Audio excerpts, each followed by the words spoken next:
Say the pledge, please. I pledge allegiance to the flag of the United States of America and to the republic for which it stands, one nation, under God, indivisible, with liberty and justice for all. Clerk, please call the roll. Mr. Hupkey. Here. Mr. Jones. Here. Mr. March. Here. Mr. Ham. Here. Mr. Bowden. Mr. Hack. Here. Okay, approval or corrections to the minutes of the July 25th, 2016 regular village board meeting. Are there any additions or corrections? Not a motion to accept as written. Motion. Second? Second. Motion by trustee Jones, seconded by trustee March. Mr. Jones. Yes. Mr. March. Yes. Mr. Ham. Yes. Mr. Hack. Yes. Mr. Hupkey. Yes. Accounts payable and payroll, payroll, pay period ending 7/30/16, the amount of $44,948.28. Accounts payable, general fund, $35,982.46. Motor fuel tax fund, $3,501. Water and sewer fund, $41,504.30, getting a total of all funds, $80,987.76. Are there any questions on any of the bills? Not a motion to pay the bills in the payroll? I make a motion to pay the bills. Second? Second. Motion by trustee Hupkey, seconded by trustee Ham. Mr. Hupkey. Yes. Mr. Ham. Yes. Mr. Hack. Yes. Mr. March. Yes. Mr. Jones. Yes. Public comment and or questions? Move on to reports of committees. Any committee reports? Police chiefs, there's no police chief's report this evening. Engineers report. For the patching job, Public Works wanted to get the opinion of the board. The bids came in a little under $20,000 lower than the budgeted amount. So there, it's a little less than $20,000 if you want to spend some extra money. The one option that Public Works was interested in was doing a large patch on the area behind Village Hall and the police department, pretty much just north of Corning, kind of halfway up to halfway between Corning and Main Street. And that big, large, that large patch would pretty much eat up most of the additional money. That's what they wanted to do. The other option was to do additional striping, millage, and then various smaller patches. So they wanted the opinion of the board. Thoughts, trustees? That is pretty rough out there. It's pretty bad. getting worse. Did you find out how far back that company goes to their project? It looks like a lot of the railroads. Okay. I just didn't want to catch somebody private Yeah, property. I don't think it on our dime. And what was the other option? Doing some striping or something? It was to do some additional striping. There's already about $5,000 worth of centerline striping in the contract. It was either to do some additional striping and then additional smaller patches in various places. I agree with Trustee March. It's getting pretty bad. Yeah. Kind of threatened by the Village Hall. And a lot of people use it. Yeah. I mean, that's, It travels. it is traveled by many residents also. Troy, with the asphalt coming in under budget all the time, what's the driving force on that? Is asphalt cheaper now, or? This year, the prices have been pretty low. Okay. When we do the estimates, we typically like to be conservative, because we don't want it to go over and then it goes over the village budget. So, we like to see them coming low. And, the village can do a little extra, or sometimes there's extras maybe on the project we don't know about, so. But the Okay. prices have been pretty good this year. Oil prices are way down. Which makes a difference. It makes a big difference. So I don't hear any objections from the board to go ahead with that. Behind Village Hall. Yeah. Anything else, Troy? That's all. What about any further word on the Hummingbird Lane, the final lift? We gave the punch list to the developer's engineer. It sounded like they were going to do it, and I told him that Iroquois was going to be in town for this patching program, so we could probably talk to them and get some decent prices while they're in town. But I haven't heard after that. I talked to, them was with Gary, and Gary was saying that they weren't sure they were gonna wanna use the company that we're using here, but they have a relationship with other companies, so they were checking into that to find out what they can find it even cheaper. Really, if they parlayed with us, they'd probably get it the cheapest they could get it. We just need to know before we start working. Okay. The Iroquois said they'd be happy to do it. It is on their, Good. We had to remove, there was on the punch list, it mentioned sidewalks and things like that, the sidewalks of the residents. They had those put in each separate one, so took that out, because that's really their responsibility. And I don't know if this is the time to bring it up with Troy, but we had a question about the Ratchy Road project. Was that going to be widened to like the same width as going from Corning to Wilmington Road? The original plan was to widen it to the 2 lanes with the parking, and that study was done, the phase 1 for the entire thing was done back in 2008. Okay. So that's what's in the original plan. After talks with Greg and Steve, Public Works, we thought it made more sense to do 2 lanes in the center median for left turns, because we don't really see parking being necessary out there. and the turn lane for the school. The turn lane would help the school out for their 2 entrances. So how would the overall width, with what you're proposing, compare to the overall width of the first phase? It'd be narrower. It would be, for the southern portion from Corning to just past the school entrance, it would be 36 feet wide, with 2 12-foot lanes on the outside and a center median, which also serves as a left turn lane. And then north of the school entrance, we were planning on going down to a standard 2-lane section with a little bit wider lanes, just 13 feet, because it's a federal requirement when we use the money. So that would just be a regular 2-lane section, but it's still with curb and gutter and storm sewer. So we would have a wider space of grass between where the sidewalk would be and the edge of the street. So would the parkway be wider than? Oh, for the northern part, you're saying, yes. Would the parkway be wider even on the southern part of that, where you're proposing to have a turn lane? Because right now, the parkway is pretty narrow. Well, it's because of the ditches, right?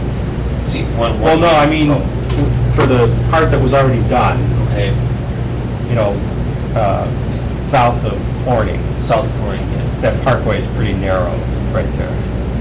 So would we So, have a yeah, wider parkway? It would be wider Yeah. because the road won't be as wide. That road, I believe, is 40 feet wide because of the 2 8-foot parking lanes. Okay. So, yeah, the road would not be that wide. And the other thought with the center median was also, maybe a little bit of a calming effort on the speed. Yeah, it's not, traveling down that road. you know, it's not the 2 wide lanes with just a white line for the parking. It's, you know, these will be double yellow for the center median. You know, Would there hopefully- actually be No. not a curb or anything? I mean, No. not a- No. Okay. Just overall, Yeah. it was felt that it would not entice people to speed as Right. much as. Because they're going to be in a 12-foot lane. Yes, right? good, okay. So that's the thought. And then, another question for you. I know this has been brought up a few times over the years, but What could be done about Blaine and Mill Street, that intersection? You know what I'm talking about, that it's a huge, It's always been that way. yeah, I mean, it's just a bad, if you drive, I mean, you can't drive there without your car almost bottoming out, I mean, no matter how slow you go. I'm not familiar with the intersection. Is it sunk in? I don't know what happened. I have to look back and see. Did they do that, as an old, because when I drove over it, I thought maybe it was an old drainage situation that when they first put the road in or something. I mean, it's been there forever, It's been there for as long as I can remember. but I just wondered, I mean, I think it's something we need to look at, I mean, it's just, I think it's dangerous. I mean, a lot of people use that, you know, for the school, you know, they try to avoid Garfield, so they go down that street, and I don't know, it's just, every time I go over, I'm like, you know, Are we living in a third world country? We can't make our streets level? I don't know. It's just, so I don't know, just maybe look, Yeah. drive over there and look at it. Take a look. I mean, I'm sure it's a huge project that, because it's all graded wrong, but at least give us an idea. Okay. So, And one last thing for you, last time we talked about, we've got money for sidewalks. Has there been anything done about doing something this year? I know, Mike and I were trying to gather information on doing a bigger project, but we're not going to be able to get anything together, for this year, and the money's in the budget this year, so is there a list? I talked to Bob earlier today, Oh, and I told him, depending on when we decide tonight, when our committee meeting's gonna be, he's got a couple areas he wants to bring forward. Perfect. He's got a list made, he just wants to make sure it's okay with everybody, so. And then it'll go out, try to go out for bid. perfect. I've got a street issue too, and I think it's in the county, but it's within our realm of whatever. When you go down West Street and make the left turn in front of the fire station, that dip, and the dip was there, well, it was dug up and it was repaired, and the dip was there, and then the county came in and redid the road, but the dip is wider and deeper, and that needs to be dug up and filled up with gravel and let it compact and then go over the top. It's bad. And just to let them off the hook and say, that's just the way it is. It's not right. You can talk to Downey about it. Where is this? It's in front of the fire station on Joliet Road. West than Where West Street turns and becomes Joliet Road. Okay, so it's right up here. And that becomes a county road at that point in time. Okay. So, yeah, I can check with the county.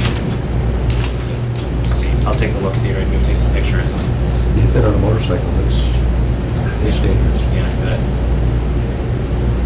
And then, and Rath, just to clarify, because of those changes in geometry from the original study, we're kind of going through the process of updating our phase one right now before we start the design plans, so that's where we're at right now.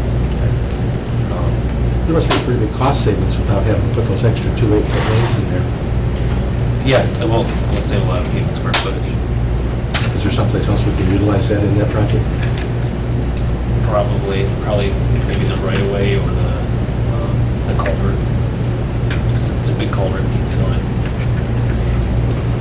While we're talking about that, in the paper, I know you can't believe everything you read in the Yeah, paper. and that's, What was no, that? and there was a miss, I actually contacted the paper, there's supposed to be a news story or Okay. whatever, a correction put in the paper this week.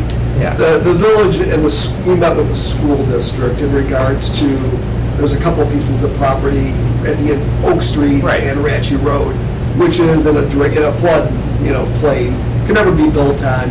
And we had met with the school, Troy and I and Greg had met with the superintendent, the school board president, another school board member, regarding a drainage easement in that area for this project.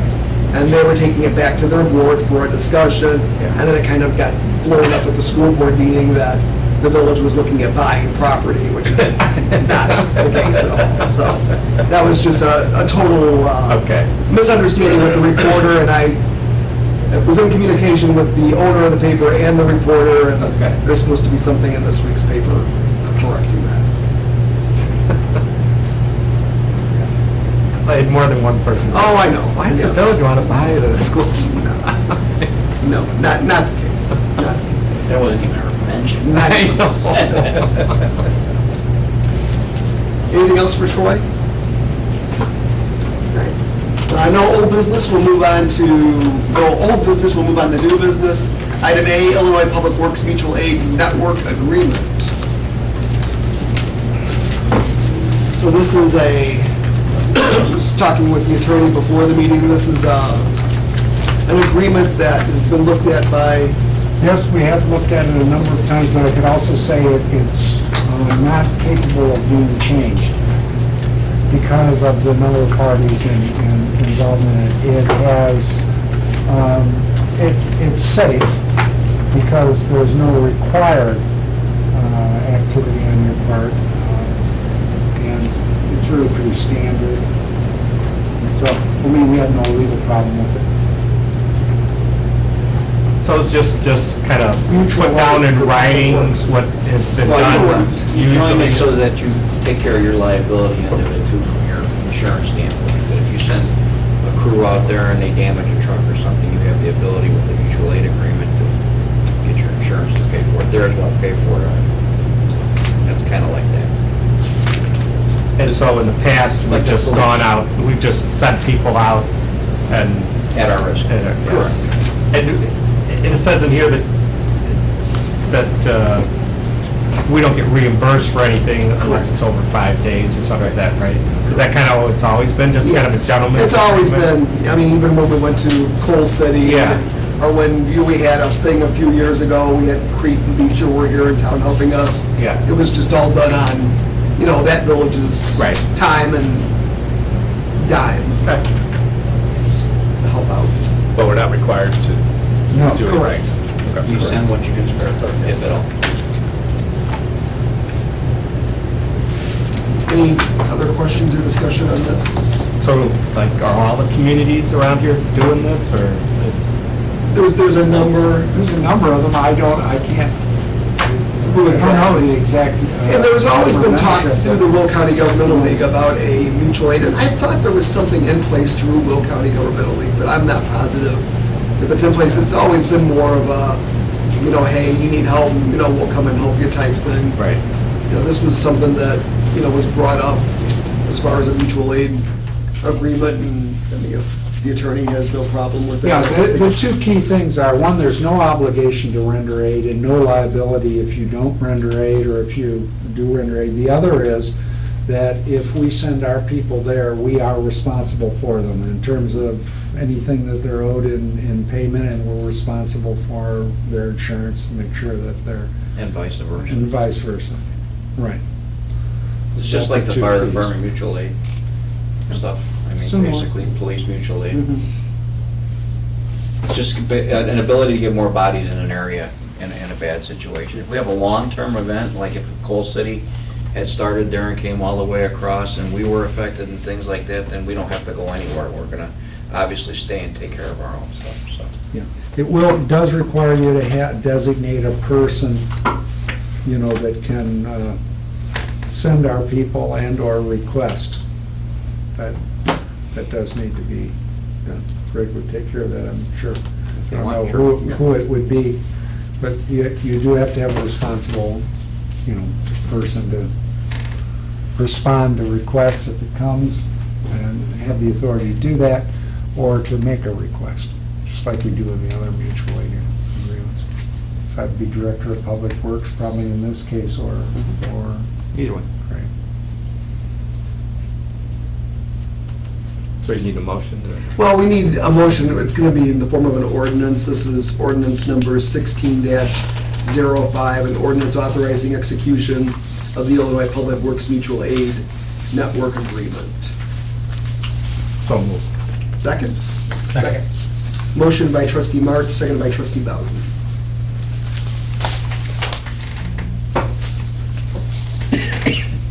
Mr. March? Yes. Mr. Bowden? Yes. Mr. Hack? Yes. Mr. Ham? Yes. Mr. Hupkey? Yes. And Mr. Trimmer? Trustee March has brought some information here. We've had we've had a couple discussions as far as the Tree City USA designation. Pete, you wanna? Sure. So I just put together some stuff I pulled off the internet mostly. First was the 4 standards that we need to satisfy to become a tree city. Second was an actual sample of a tree ordinance and a tree ordinance checklist. And then I pulled some stuff off of the city of, or the Village of Frankfurt's website, which I think would pertain to what we are looking for. So, and they had a nice list of recommended trees for, street trees or understory trees when there's power lines, stuff like that. So I think it's pretty simple. I think we could put together a draft ordinance if we just kind of had a workshop at a public works meeting maybe, and, I don't think it'd be that difficult to put something together, and then, have legal look at it, and, so, I don't know, what do you guys think? You're not actually thinking about having a village tree board, are we? No. Okay. I think we can satisfy it by we can satisfy that part by just having, somebody designated, Bob would be designated as our, go-to guy for the trees. And then the ordinance, I don't know, however you want to word it, that it'd be somebody appointed by the mayor maybe or something, I don't know. So. No, I think it's something definitely worthwhile to pursue, and, if you want to do it at the committee level, if Public Works wants to take that and get it, keep moving forward. I think it's a great idea.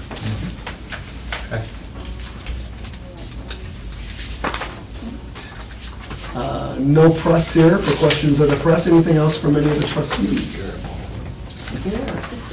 So has there been any progress made on the signs, the entrance signs? That was, actually, Kevin and I talked about that, and I was going to talk to Mike after the meeting if he's. I've been in communication with Steve, and he's going to put the pricing and the specs together.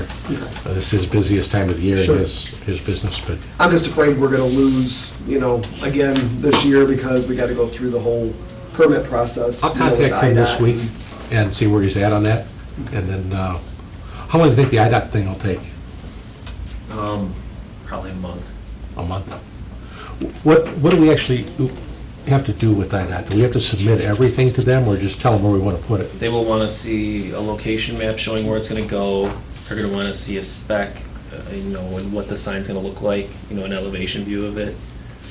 And then they'll review it, send it back to us, and give us permit forms to fill out. The village will have to fill out, and then they'll have to get those, and then they'll give us the permit. So, I'll make him aware of all that. okay. I'm sorry, Mike, who did you get a hold of? Steve Maltese.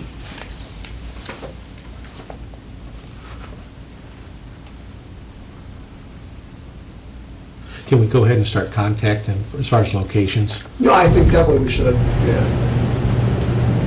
I'll talk to you after the meeting. Okay. Has any progress been made on doing a newsletter, doing a village newsletter? I know we've talked about that on and off. Yeah, no, I mean, we had the Police chief one. police chief, that put out the Yeah. form, but that was actually fairly simple, and it seemed to be well received. And I think if we kept it simple, I think the thing we ran into was having trouble, getting a price on printing and, all of that, and laying it out. I don't have the ability to do it, in-house or whatever, but that was something pretty simple. Well, what do other municipalities do? Do they Well, I know hire people, Beecher or- does theirs in-house. They have somebody that does it. They're proficient with, I can't remember what the program was called, but they do theirs in-house, and I'm not sure. Microsoft Publisher. Publisher could be. I'm not sure of. What do you guys do in Bourbonnais, Greg? Nothing. Didn't have a newsletter? No, the problem is that what do you put in there? You don't want to redo what the organizations are doing. You can't put every church, every school, it's just, so you want to do town business. And there's really, unless we have an event, there's really not a whole lot going on. And we publish the events pretty well. So, we could put different ordinances in there and things like that, but it's going to be pretty short. Depends on what you want to do. I've got copies of probably 15 different communities' newsletters. I'll dig them out and we'll look at that, see what. There's even, I was looking briefly online, there's a group that'll do it for you. They sell, ads. Right, Just like yeah, the I've church seen- bulletin. right, I've seen that. Where so there's no charge to the village, but they go around and sell advertising to the local businesses, you know, because, I mean, I agree, it's hard to do it in-house unless You have somebody that, you really have somebody who's dedicated to do it, otherwise it's just a hit and miss. And if we're gonna do it, we wanna do it on a regular, you know, if we decide we're gonna do it once a year or twice a year, you know, 4 times a year, you wanna keep on that schedule. So, I don't know. I just think, I'd like to see something, I mean, I know there's not a whole lot of village business, but, I mean, a lot of the newsletters have, you know, they open it up for, you know, put the library's business in there, or park that, you know, I know they all have their own kind of stuff, but it's kind of nice to have it all in one place. I don't know. People read those. Get them, I've talked to people in the communities, and they look for it. And it brings a sense of community of what's going on, you know. Whether there's a lot or a little, it's Right. what we've got. Is there any ability to, so our water and sewer bills, my daughter just moved down to Mantino, and on their water bill, they have, you know, they have what you owe, but then they also have a section of, you know, this is what's coming up in the community, you know, next couple Yeah. months. We have a short window, right? We have a one-line space, just so many Yeah. characters, so you can put something like Happy 4th of July, yeah. vehicle stickers are due. Right. There's not enough area to put anything Yeah. much more than that. I mean, do we do that in-house, or? No, it's hard-coded for when they print out onto the forms that we get. Yeah. I've seen communities where they'll have the water bill on a full page, and the back side of the page is community events and things that are going on. One sheet of paper, and Now, everybody gets the, we went with the forms that we've got now when we switched from the postcards, and we switched to these forms because of the privacy issues with the names and the account numbers and stuff like that. That's the reason we went with this form that gets sealed like Right. that. And I don't know, the way it folds it and seals it, I don't know that where you would do all that printing, the way it folds itself up through the machine. can you get a copy of that? Yeah, I will. Yeah, I'll get them tonight. Yeah. Okay. Maybe something we can look into. anything else? Nothing else, a motion to adjourn? Motion. Second? Second. Motion by trustee Hack, seconded by trustee Hack. Too much today. Mr. Hack? Yes. Mr. Ham? Yes. Mr. Bowden? Yes. Mr. March? Yes. Mr. Jones? Yes. And Mr. Hupkey? Yes. Meeting is adjourned? Real quick, before everybody leaves, sorry, I didn't want to camera. Okay, yep.